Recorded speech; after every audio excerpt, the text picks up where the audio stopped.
सतगुरु वचनों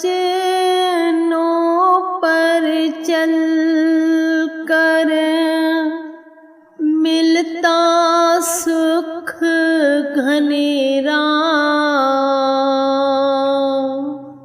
जो प्रेमी तोड़े इनको आता सम्मुख अंधेरा। जो प्रेमी तोड़े इनको आता सम्मुख अंधेरा। बोलो जयकारा बोल मेरे श्री गुरु महाराज की जय। गुरुमुखों, आज की श्री लीला बहुत ही कल्याणकारी एवं सचेत करने वाली है कि किस प्रकार श्री गुरु महाराज जी अपने भक्तों की संभाल करते हैं। चाहे गुरुमुख श्री आज्ञा की अवज्ञा करते हैं, फिर भी हमारे कल्याणकारी श्री परमहंस जी गुरु महाराज जी को हम जीवों पर बड़ी ही दया आती है। श्री परमहंस जी हम गुरुमुखों से बहुत ही स्नेह करते हैं, इसलिए वे बार बार सचेत करते हैं। गुरुमुखों, श्री सद्गुरुदेव जी, दीनदयाल जी, श्री पंचम पातशाही जी महाराज प्रायः श्री कार द्वारा ही श्री आनंदपुर से श्री संत नगर की यात्रा किया करते। साथ में एक पिकअप और 2 बसों में गुरुमुख प्रेमी यहाँ से जाते थे। आगे आगे कार और पीछे अपनी ही सवारियां होने पर सब ड्राइवर अपनी सवारी को ही कार के पीछे रखना चाहते थे। महापुरुषों के संकेत जीव बुद्धि की सामर्थ्य से बाहर है। एक बार श्री गुरु महाराज जी ने श्री आनंदपुर से प्रस्थान करने से पूर्व ड्राइवरों को बुलाया और फरमाया कि बसों में बैठे हुए गुरुमुखों का मूल्यांकन नहीं कर सकते। इसके लिए हम आपको यह हिदायत देते हैं कि सड़क पर चलते हुए आपस में सवारियों को थोड़ी थोड़ी दूरी पर रखें। एक दूसरे के आगे पीछे होने की होड़ मत लगाए। बाहर की सवारियों को रास्ता देते जाए, चाहे स्वयं को ही देर क्यों न हो जाए। अभिप्राय यह है कि सावधानी एवं सतर्कता बरतते हुए सुरक्षित यात्रा करें। श्री आनंदपुर से परमधाम तक श्री कार के पीछे पीछे एक ही बस चलती रही। उसने पीछे आने वाली बस को एक बार भी आगे होने का अवसर नहीं दिया। 2 दिन बाद जब परमधाम से श्री संत नगर के लिए प्रस्थान करने लगे तो पीछे रह जाने वाली बस में बैठे हुए गुरुमुखों ने महात्मा जी को अधिक विवश किया कि इस बार आप बस को पहले ही श्री कार के पीछे लगा लें। महात्मा जी ने उत्तर दिया कि इस बार बस ऐसे छोटे रास्ते से निकालेंगे जिससे स्वयं ही कार के पीछे लग जाएंगे। गुरुमुखों यह सुनकर बहुत प्रसन्न हो गए। रास्ता बदलने के पश्चात दूर से जाती हुई कार जो कुछ पल के लिए दिखाई देती थी, वह पूर्णतया आंखों से ओझल हो गई। महात्मा जी ने परमधाम से जो रास्ता बदला, जिसके कारण बस मुरैना के रास्ते से चंबल घाटी के जंगल में से गुजरने लगी। दोनों ओर कटीली झाड़ियां और बीच मार्ग में थोड़ी ऊंचाई पर एक 10 फुट का पत्थर पड़ा हुआ था।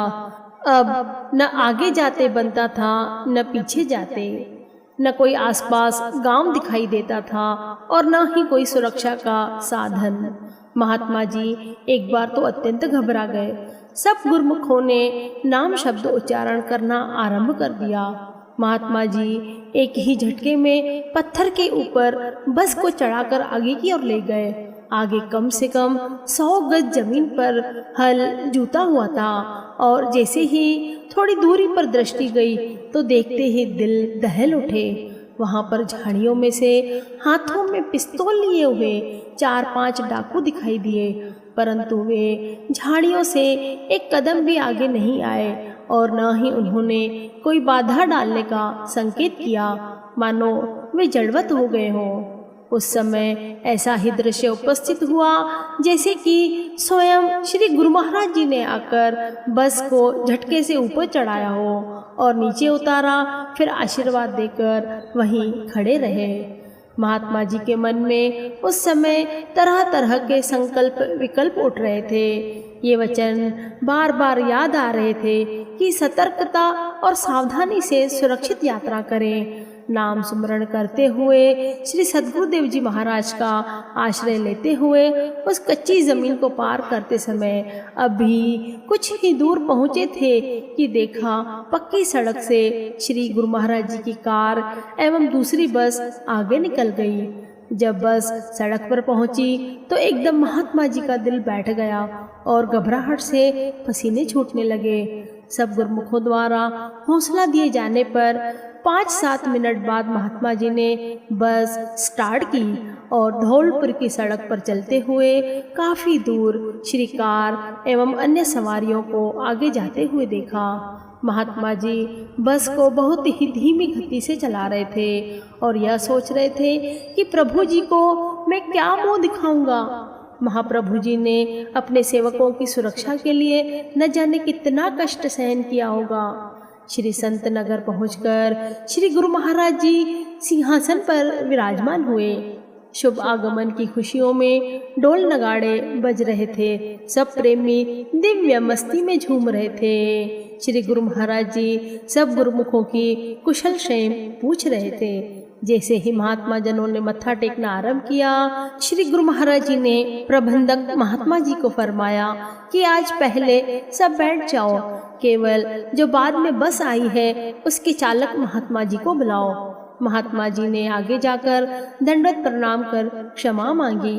श्री गुरु महाराज जी ने फरमाया कि सफर ठीक रहा, सब सकुशल पहुंच गए हैं। सभी हैरान थे कि अभी अभी तो महाप्रभु जी के साथ बसें आ रही है, इन महात्मा जी से विशेष क्यों पूछा जा रहा है।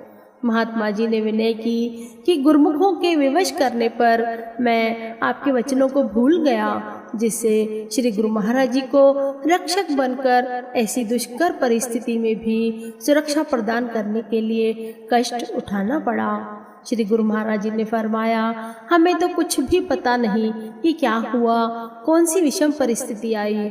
महात्मा योग सत्यानंद जी ने विनय की, स्वामी जी हम स्वयं देख रहे थे कि परम धाम से प्रस्थान करते हुए आपने मार्ग में कई जगह पर कार रोकने का आदेश दिया और कितनी कितनी देर तक वहां आंखें बंद करते हुए खिड़की की ओर कर कमल ऊंचा करके विराजमान रहे। जो यात्रा 2.5-3 घंटे में पूरी हो जाती, वह आज 4 घंटे में पूर्ण हुई है। बस चालक महात्मा जी धर्म शांतानंद जी से जब पूछा गया कि रास्ते में क्या हुआ था, तो उन्होंने आदि से अंत तक सारा विवरण कह सुनाया।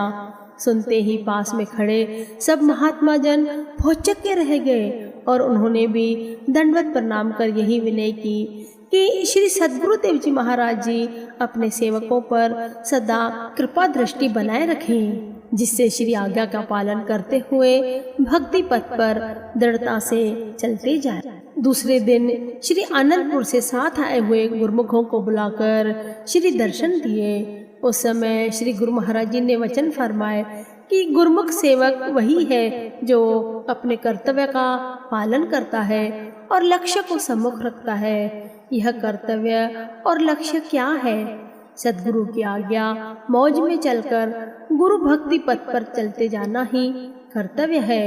महापुरुषों की कृपा और प्रसन्नता को पाना ही लक्ष्य है। इसके लिए कभी भी भावनाओं में बहकर गलत रास्ते की ओर जाना, कर्तव्य पथ से विचलित होना है। इससे अपनी ही हानि होती है और महापुरुषों को भी प्रसन्नता प्राप्त नहीं होती।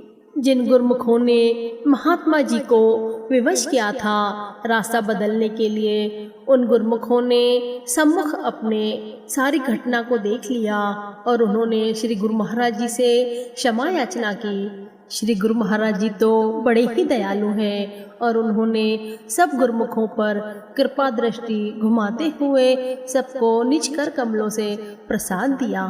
गुरुमुखों, ये तो सत्य है कि श्री परमहंस जी गुरु महाराज जी हम जीवों से कितना प्यार करते हैं, हमारी पल पल संभाल करते हैं और हमारी गलतियां होने के बावजूद भी हमारी रक्षा करते हैं। ऐसे श्री परमहंसों के चरणों में हमें बार बार शुक्रिया अदा करना चाहिए। और गुरुमुखों, हमारा यही फर्ज है कि श्री गुरु महाराज जी ने जो आज्ञा फरमाई है उन आज्ञा को शिरोधार्य कर श्री परमहंसों के राहनुमाई में चलकर अपने जीवन को सफल और खुशहाल बनाए, इसमें ही हमारा हित चित्त है। बोलो जयकारा, बोल मेरे श्री गुरु महाराज की जय।